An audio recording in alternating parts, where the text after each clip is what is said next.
Big vote today in Parliament. They'll be voting on whether or not you're going to get a relief from carbon tax on your home heating this winter.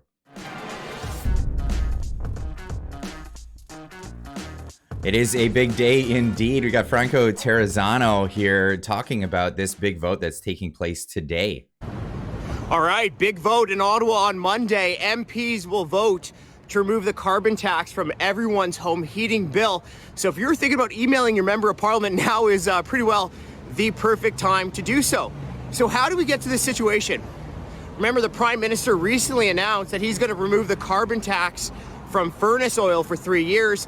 That will predominantly help families in Atlantic Canada, but 97% of Canadians are using other forms of energy to heat their homes. So if you use natural gas to stay warm during the winter, the carbon tax bill alone this year on natural gas will cost you about $300. But remember, Trudeau is cranking up his carbon tax every year. So over those 3 years, the carbon tax on natural gas will cost you about $1,100. So back to this big vote on Monday.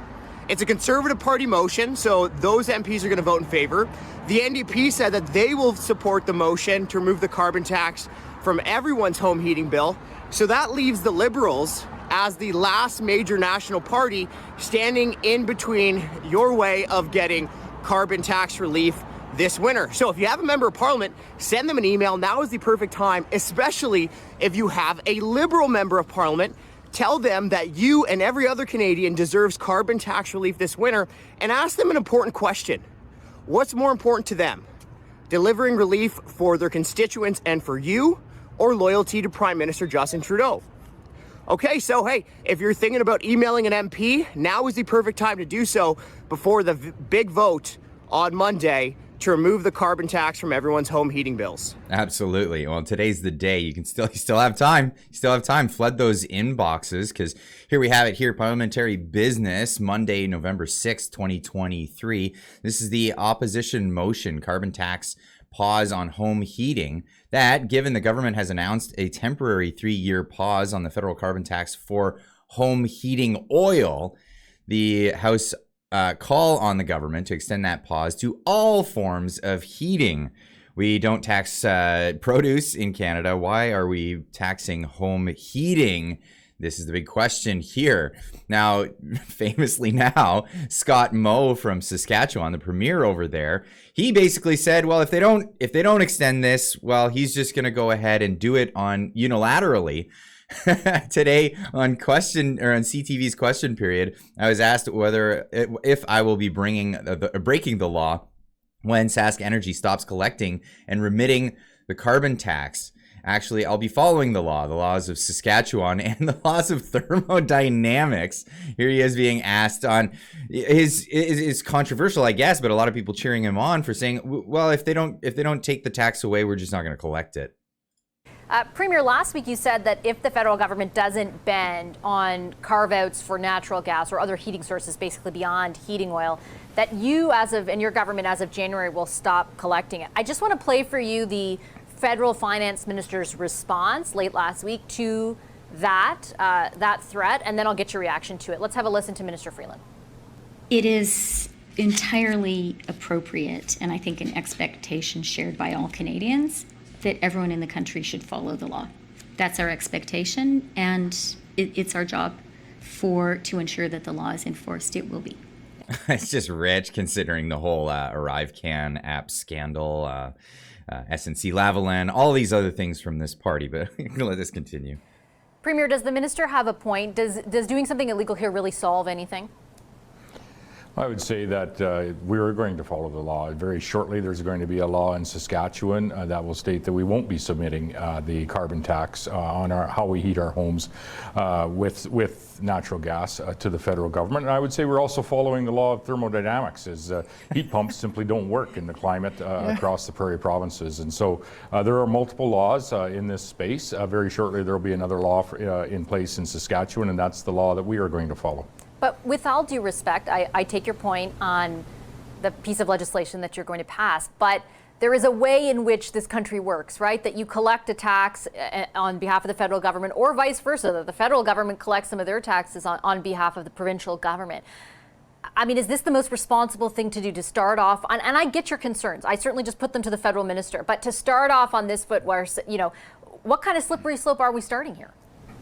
Well, I would say we're making exactly the same decision as the federal government did. The federal government did it, made the decision to hold the carbon tax payments for heating fuel, which impacts largely Atlantic Canada. What we're saying is we're going to make a similar decision that is going to have an impact on Saskatchewan residents. I don't think anybody can agree with the most recent carve-out that the federal government is applying their carbon taxation policy fair. Most certainly it's not fair to all Canadian families.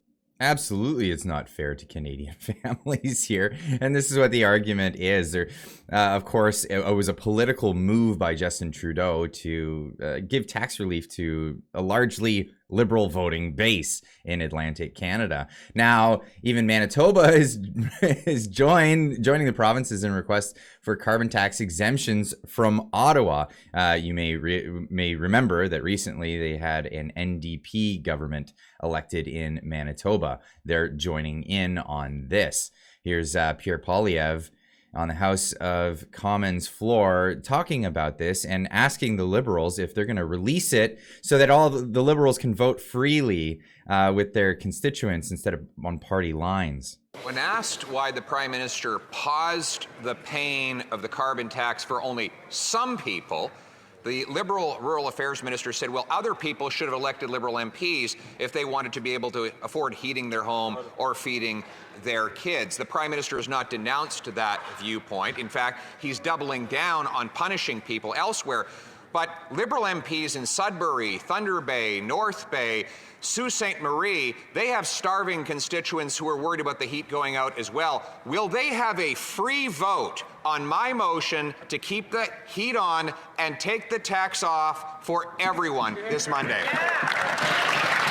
Spoiler alert, he didn't answer the question. Just not going to waste your time with that. He just went on some tirade about,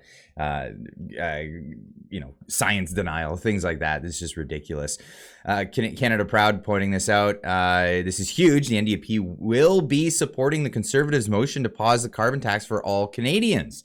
They've actually gotten on board with this, saying that they're putting on their big boy pants and they're going to actually stand up for Canadians, despite the not getting rid of the coalition, the supply and confidence, because they're confidence men, but the supply and confidence scheme that they have with the Liberal Party at the moment to vote along the Liberal Party lines.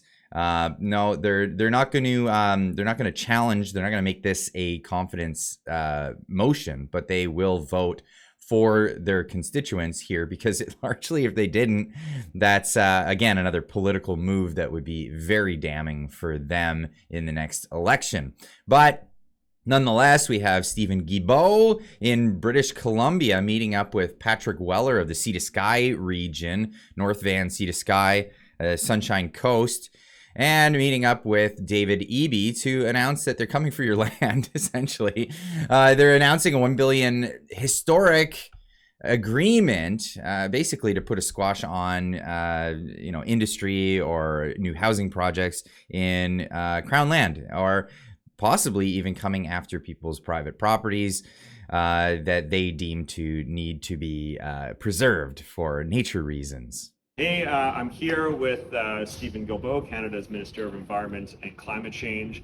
We just finished doing a huge announcement for nature protection in BC. And Stephen, tell me a little bit more about what this is going to mean for British Columbians. Well, thank you very much, Patrick. And in fact, we have just announced the first tripartite nature agreement in the history of Canada. So the BC First Nations, the BC government, and the federal government committing to work together to ensure that in British Columbia, we achieve at least 30% of protection of lands and oceans by 2030. It's an agreement of almost $1 billion, which is also historic. And I think, frankly, that this makes it one of the largest investment in the world where you have different levels of government with First Nations working together to protect nature. Gonna shut it down. Gonna shut it down. Now we have other initiatives in other provinces that are going in the other direction. Danielle Smith famously, well, just telling the truth about how the industry actually works. Let's talk about batteries, Danielle, because I've talked to somebody. I want to talk about batteries for a minute, because I know that everybody thinks that this economy is going to be operated on wind and solar and battery power, and it cannot. There is no industrialized economy in the world operating that way, because they need base load. And I'll tell you what I know about batteries, because I talked to somebody who was thinking of investing in it on a 200 megawatt plant. $1 million to be able to get each megawatt stored. That's $200 million for his plant alone, and he would get 1 hour of storage. 1 hour. So if you want me to have 12,000 megawatts of storage, that's $12 billion for 1 hour of storage, $24 billion for 2 hours of storage, $36 billion for 3 hours of storage. And there are long stretches in winter where we can go weeks without wind or solar. That is the reason why we need legitimate, real solutions that rely on base load power rather than fantasy thinking. Batteries. Absolutely. And if everybody just switched over to heat pumps in Alberta and put a huge load on the electrical circuit, on the electrical grid, you would have to, you guessed it, buy your power from elsewhere. And where else are they going to buy it? They're going to buy it from the United States, which in that region is largely powered by coal. So if you're considering a heat pump, just remember it's a coal-fired heat pump at this point, because that's where you're going with it. Natural gas would be, if you care about the environment, natural gas is the better option in this case. Now, getting back to taxes and what family expenses are like, here's a breakdown of what a family's expenses average in Canada are.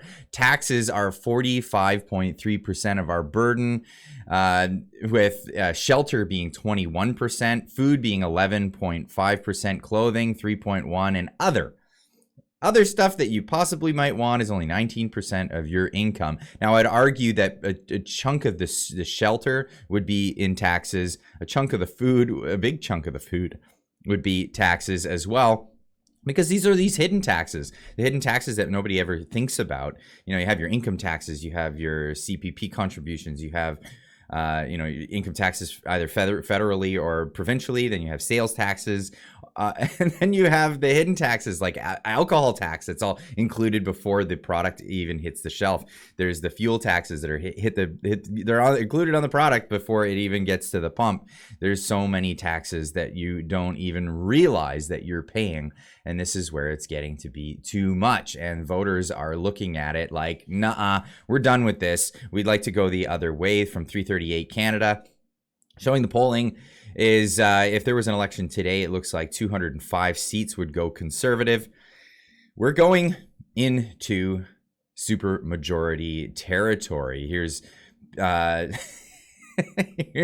Justin Trudeau being interviewed by the CBC and them just calling him out, saying Gen Z, the people that voted for you in the last election, they're bailing on you. Gen Z, millennials, you are polling particularly bad with this group. If you reflect on it, why you think this group is leaving you in very big numbers, because they came out to vote for you in 2015, right? Yeah, absolutely. Yeah. And we worked with them, 8 years ago, to reverse a government that didn't do anything on climate change, that didn't believe in inclusive economic growth, kept with trickle down, give tax breaks to the wealthiest. We managed to turn that around significantly. And we're in a really good position when the pandemic hit. And then the past few years have been really, really hard, particularly on young people, where there is now a sense not just of the challenges of paying for groceries or paying for rent or anything, but the idea of home ownership, the idea of a really strong, exciting future seems further and further away now than it did just a few years ago. And that loss of hope and optimism is devastating for people's morale. Of course, they're gonna grumble at government, and they're gonna say that the world's going in the wrong direction, and we have to step up and make sure we're solving for that. I just want to throw been some stepping numbers up, at you. and So it's been the when asked problem. if they had a positive or negative impression of you, 56% of millennials and Gen Zs said negative, 27 said positive. And do you take any responsibility for them turning away from you? I mean, certainly you've described their circumstances, right? But do you think you could have or should have done more for them? Oh, I think I can continue to do more for them. I think one of the things that is real is whether it's coming out of the pandemic that was such a kick in the teeth to everyone, whether it's the war in Ukraine that's affecting food prices and energy prices, whether it's the global economic slowdown that's driving up interest rates and driving up inflation. These are things that really, really have tangible impacts, not just on people's daily lives, but on how they see the future. So yes, a government is always going to wear what's going on. Basically, he's not taking any responsibility for any of this. Now, the Toronto Star even coming out saying Justin Trudeau is a problem for his party, and even if he quits, it might not save the Liberals. This poll suggests that they're talking about. I'll leave a link in the description down below. You can check out that video, or sorry, check out this article for yourself. More bad news for Justin Trudeau. A new poll finds that 56% of Canadians blame him for the mess in Canada today. 86% say he's a phony and inauthentic, and 90% say he lacks a clear vision. Obviously, we're looking for different leadership in this country. Pierre Poilievre saying Father Raymond J. D'Souza shows why carbon taxes don't save the environment. Take the tax off and keep the heat on. Of course, this is an article from the National Post saying, will carbon tax freeze prompt a chilly walk in the snow for Trudeau? Trudeau's elder father famously took a pre-resignation walk 40 years ago on February 29th, and is history about to repeat itself is the question. Is Trudeau about to step down? Well, will it even make a difference for the Liberal Party if Trudeau were to step down? It looks like we're moving to have a Conservative government in the next election. When is that going to happen? We don't know. Is Trudeau going to even relinquish the power that he has? We don't know. I personally don't think so. But leave a comment in the comment section down below. Let me know what you think. And of course, we'll see you in the next one. Keep on trucking.